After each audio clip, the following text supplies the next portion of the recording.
Hello friends, कैसे हैं आप सब। इलाहाबाद यूनिवर्सिटी के एलएलबी का cut off, complete cut off हम लोग देखेंगे, मतलब हर एक कैटेगरी का। ये वीडियो बहुत ही आवश्यक है आपके लिए अगर आप 2025 में देने वाले हो, क्योंकि कट ऑफ ध्यान में नहीं है तो आप उस राही की तरह हो जो जाएगा तो जरूर रास्ते पकड़ते जाएगा लेकिन मंजिल उसको नहीं मिलेगी। क्योंकि कट ऑफ आपको बताता है कि भाई आपको मेहनत कितनी करनी, कितनी देर पढ़ना पड़ेगा, कितना नंबर लाना पड़ेगा, जो कैटेगरी में हो उसके हिसाब से। पहला चीज तो कैटेगरी का जो सर्टिफिकेट होगा वो सेंट्रल बनवा के रखना, सेंट्रल यूनिवर्सिटी के एंट्रेंस एग्जाम में बहुत ही ज्यादा काम आने वाला है। सीधे हम चलते हैं मुद्दे पे। आपको ऐसे करके ऑफिशियल वेबसाइट पे मिल जाएगा, लेकिन हम आपके लिए आसान किए देते हैं। और यहां जैसे आप देखोगे एलएलबी 29/8/2024 2 PM पे ये आ चुका है। अनरिजर्व का कट ऑफ सबसे पहले आया था, पहला अनरिजर्व का कट ऑफ 162 से ऊपर आया था। आप सबको अगर याद होगा तो फुल मार्क्स कितना था, 300 था, उसमें 162 और सारी यूनिवर्सिटी से नीचे है। बीएचयू से मैं खुद पढ़ा हूं, बीएचयू से तो भाई नीचे है ही, ये बात समझ लो। तो इलाहाबाद में अच्छा ऑप्शन था, जो बच्चे बैकअप के लिए डाले थे उनके लिए बहुत ही जबरदस्त ऑफर था। ओबीसी का शुरुआत के लिए 152 था, 152 था। अब आपको क्या करना है, आपको इसको स्क्रॉल करते जाना है, क्योंकि फिर से एलएलबी का देखना है। 30 तारीख को आया है और इसमें ओबीसी का कट ऑफ 151 डाउन हुआ है और 151.3 से ऊपर। एससी का कट ऑफ 136.8 यानी 136.8 से ऊपर गया है। अब ये सब जो है कश्मीरी माइग्रेंट, ये सब भी शुरू कर दिया गया है। कुछ ही बच्चों का लिस्ट है, एप्लीकेशन फॉर्म का नंबर है, तो कंफ्यूज मत होना। फिर से एलएलबी का अगर हम देखें तो एलएलबी का यहाँ पे आपको ईडब्ल्यूएस का कट ऑफ है 156। जो बुद्धिमान बच्चा है वो ये कट ऑफ को देख करके नोट करना शुरू कर दिया है, और जो बस ऐसे ही देख रहे हैं वो भूल जाएंगे। उनको भी देखने से घाटा नहीं है, बाद में देखना पड़ेगा, भूल जाएंगे। तो कोशिश करिए कि रिप्ले करके बार बार देख के इसको नोट कर लीजिए। ईडब्ल्यूएस का आपको हमने दिखा दिया 156, और जनरल का आपने अगर देखा है तो आप हमें कमेंट जरूर करिएगा कितना था। 156 किसका, ईडब्ल्यूएस का। आगे बढ़ते हैं, अगर एलएलबी में हम थोड़ा और आगे बढ़ें तो आपको यहां पे एलएलबी का, चूंकि सीट कम होती जाएगी तो कट ऑफ यहां ओबीसी का आया और एससी कट ऑफ 136, ओबीसी का 150.1। और एक चीज जरूरी, आपको और स्क्रॉल डाउन करते जाओगे आप एलएलबी में, फिर से देखोगे कि क्या और कम हुआ। ये एलएलएम है, एलएलएम पे ध्यान मत दीजिएगा। अभी एलएलबी है 24/9 को, जिसमें कश्मीरी माइग्रेंट फॉरेन कैंडिडेट, मान लो कोई अमेरिका से पढ़ना चाहता हो या इटली से पढ़ना चाहता हो या फिर तंजानिया से पढ़ना चाहता हो, बांग्लादेश से पढ़ना चाहता हो, नेपाल से पढ़ना, तो वो फॉरेन कंट्री लिस्ट में आते हैं, ये ध्यान रखिएगा। तो ये हो गया एलएलबी का। जो आखिरी कट ऑफ है वो नीचे वाला ही है। ये जो 24/9 को आया है ये किसके लिए, कश्मीरी माइग्रेंट या जो फॉरेन नेशनल है उनके लिए।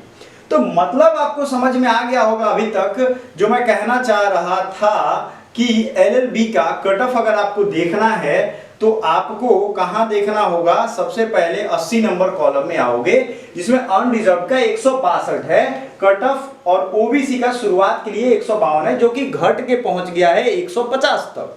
क्लियर है ये चीज। तो हम ऐसे ही करके देखेंगे। एबव का मतलब होता है वो बाउंड्री लाइन है। फिर एलएलबी में देखो 151 है, लेकिन जो बाद में जाके कम हुआ है। एससी का 136। और एक चीज और, जो एसटी कैटेगरी के कैंडिडेट हैं उनका सबका एडमिशन हो गया, क्योंकि कट ऑफ की उनको जरूरत नहीं है। ठीक है, ये ध्यान रखिएगा। और शायद लग रहा है ऐसा कि यहाँ पे आप देखोगे एसपी पीएच फिजिकली हैंडीकैप्ड का भी वैसे ही करके आ जाएगा, इकोनॉमिकली वीकर सेक्शन, ये सब चीजें यहाँ पे दी हुई हैं। फिर से एलएलबी का हम देखेंगे तो ईडब्ल्यूएस का 156, 161 वहां, 156 यहाँ। तो आपका अच्छा खासा कैलकुलेशन बिगड़ नहीं पाएगा। अगर आप नोट करना चाहो, स्क्रीनशॉट लेना चाहो तो लेते चलोगे, आपको कोई प्रॉब्लम नहीं होना चाहिए। अगर हम लोग सीयूईटी पीजी या इलाहाबाद यूनिवर्सिटी या दिल्ली यूनिवर्सिटी के कट ऑफ के बारे में बात करते हैं तो आपको 2-4 चीजों का बड़ी ध्यान रखना है कि अगर इतना कट ऑफ कम, इससे कम तो गुजारा चलेगा नहीं भाई। डीयूएलएलबी में माना कि सीट बहुत है, लेकिन कट ऑफ इस बार 2024 की मैं बात करूं तो गया था, अच्छा खासा उछाल देखने को मिला है, फ्लक्चुएशन भी हुआ है, स्पॉट राउंड तक जाते जाते कम हुआ है, लेकिन कम के भरोसे आप नहीं बैठ सकते। और एक चीज और मैं कह दूं, जितने भी सिलेक्टेड स्टूडेंट्स का रिजल्ट आया है आप जाके पोस्ट सेक्शन में देख सकते हो। हमने बजाते पोस्ट डाला हुआ है, टेलीग्राम व्हाट्सएप तो है ही हमारा, वहां पे जब आप जाएंगे तो आपको ये पता चलेगा कि जो बच्चों का रिजल्ट आया ना वो टाइम से शुरू किए थे अपनी तैयारी, और वो टाइम से शुरू करने के साथ ही टाइम पे पहुंचे थे। आप ये सोचोगे कि नहीं हम लेट से शुरू करते हैं, जब मन मर्जी में आएगा तब शुरू करते हैं और आराम से अपनी मंजिल तक पहुंच जाएंगे, तो ऐसा नहीं होने वाला है। ये आप चीज को समझ लो। कट ऑफ दिखाने का, नोट करने का आपको सीधा मतलब उद्देश्य ये होना चाहिए कि भैया हमें इतना कट ऑफ लाना है। सिर्फ मतलब ताकना नहीं है, देखना नहीं है, आपको ये ध्यान रखना है। अब अगर आप डीयू निकालना चाहते हो, बीएचयू निकालना चाहते हो या इलाहाबाद यूनिवर्सिटी निकालना चाहते हो, तो कितना टारगेट करोगे? मेन मुद्दा ये होना चाहिए कि कितना टारगेट करें हम। देखो अगर आप अनरिजर्व्ड कैटेगरी से हो तो फुल मार्क्स का एटलीस्ट आपको 60 to 70%, फिर से मैं बता दूं, फुल मार्क्स जैसे 300 नंबर फुल मार्क्स हुए हैं इस बार, 75 क्वेश्चन का एग्जाम हुआ था, तो 300 हो गए, इसके 60% कितने होते हैं? 180। ये कम से कम बता रहा हूं, 70%, 60 से 70%, यानी 210, यानी 200 के अराउंड अगर आप अनरिजर्व्ड कैटेगरी में हो तो आप सेफ जोन हो, फर्स्ट राउंड में निकल जाएगा लड़का या लड़की जो भी होगी। अगर आपका इससे कम है तो ये चीज मैं आपको बता रहा हूं, लिख के रखो। आप जितने दिन काउंसलिंग होगा ना, दिल पे हाथ रखना पड़ेगा आपको कि अरे आएगा कि नहीं, अरे आएगा कि नहीं, इस चैनल से उस चैनल भागोगे, उस चैनल से उस चैनल भागोगे और आपका वो काम नहीं होगा।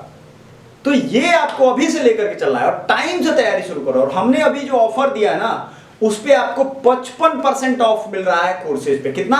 55% ऑफ मिल रहा है। ज्वाइन करो, डिस्क्रिप्शन में हमारा व्हाट्सएप नंबर का डायरेक्ट लिंक है, जहां से हाई लिख के भेजोगे, यूनिवर्सिटी लिख के भेजोगे, कोर्स लिख के भेजोगे, आपको मिल जाएगा। और एक और चीज है हमारे कोर्स की खासियत, आप एक ही लॉ के कोर्स में डीयू, बीएचयू और भी जो लॉ के कॉलेज हैं इलाहाबाद या लखनऊ, ये सब टारगेट कर सकते हो। डीयू वाले जो बच्चे हैं उनके लिए प्रिविलेज ये रहता है कि 3 कैंपस हैं, मतलब 3 कॉलेजेस हैं और उनमें सीट काफी है, 2200 के आसपास है। तो जब इतनी सारी सीटें हैं तो आपको एक चीज समझना पड़ेगा, सीट ज्यादा होने का मतलब ये नहीं है कि आप बाजी मार ही लोगे, ठीक है। कैटेगरी वाले स्टूडेंट्स अगर आप हो तो कैटेगरी में अनरिजर्व्ड के बाद मैंने बताया ना 200 के अराउंड, तो 10 नंबर, 10-10, 20-20 नंबर। एससी एसटी वाले बच्चे वो 40-50 नंबर कम करेंगे अपना। जैसे अगर किसी बच्चे का मान लो 130 नंबर भी है एससी में, तो आराम से उनका हो जाएगा। अगर कोई एसटी कैटेगरी का है तो उनका, देखो एसटी बहुत कम लोग पढ़ते हैं, तो फिर एसटी में अगर कोई बच्चा है तो आराम से उनका हो जाएगा, उनको नंबर के। लेकिन पढ़ाई करो, क्योंकि यहां तो पढ़ के एंट्रेंस निकाल लोगे, वहां बोझ बढ़ जाएगा। इसलिए आपको क्या करना है, एसटी कैटेगरी के बच्चे हो या एससी कैटेगरी का, मेहनत ज्यादा करना सीखिए, क्योंकि ये चीज तभी आप पार कर पाओगे कट ऑफ का। देखो बहुत ज्यादा कट थ्रोट कॉम्पिटिशन है। कंपटीशन इसलिए है क्योंकि जो भी सेफ जोन का कोर्स है, जैसे मान लो आपको मैं साइंस ग्रुप में कुछ कोर्सेज हैं जिसमें नौकरी लग जाती है। एलएलबी प्रोफेशन ऐसा कोर्स है ना कि जो आप में जितना लॉजिक और जितना प्रैक्टिस करोगे मेडिकल साइंस की तरह, उतना ही आपका कैरियर स्कोप बुलंद होगा। तो आपको ये ध्यान रखना है। तो अनरिजर्व्ड के बच्चे 200 से ज्यादा ही टारगेट करेंगे, 70% से कम नंबर लाओगे बड़ी मुश्किल हो जाएगा। एक तो सिलेबस मैंने डिटेल में बताया हुआ है, आप देखोगे तो एसएससी का सिलेबस है। अच्छा, एसएससी की तैयारी करने वाले बच्चों से एसएससी नहीं निकलता है और उनको एक और एग्जाम में यही लगभग सिलेबस दे दिया, पार्टनरशिप, मतलब इतना टफ टफ चैप्टर्स हैं, आप देखोगे तो क्या जरूरत है इसमें पढ़ाने की। लेकिन भाई सिलेबस तो दिया है, वो इसीलिए सिलेबस ऐसा टफ देता है कि आपका एग्जाम ऑलरेडी टफ हो जाए। समझ में आ गया आपको कि नहीं समझ में आया? क्लियरली है? तो जो भी बच्चा चाहता हो कि वो हमसे जुड़ा रहे, हमारे चैनल पे व्हाट्सएप और टेलीग्राम के थ्रू जुड़ जाएगा। Thank you so much.